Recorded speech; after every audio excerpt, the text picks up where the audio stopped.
வருகிற திருக்கார்த்திகை 2025 ஒரு தீபம் உங்கள் வாழ்க்கையை மாற்றும். டிசம்பர் 3, 2025 திருக்கார்த்திகை தீபங்களின் திருவிழா. இந்த நாளில் ஒரு சிறிய செயல் கூட உங்கள் வாழ்க்கை பாதையை மாற்றும். 1. மாலை நேரம் 6 மணிக்கு ஒரு தீபம் ஏற்றி ஓம் சரவணபவா என்று 11 தடவை சொல்லுங்க.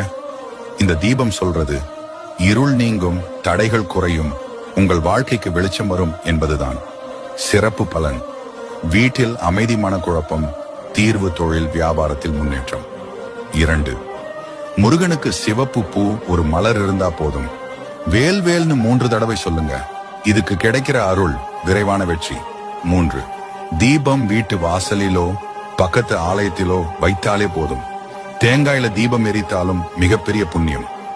4. அன்னைக்கு ஒரு நல்ல விஷயம் செய்யுங்க. யாருக்காவது உதவி, சாப்பாடு அல்லது ஒரு நல்ல வார்த்தை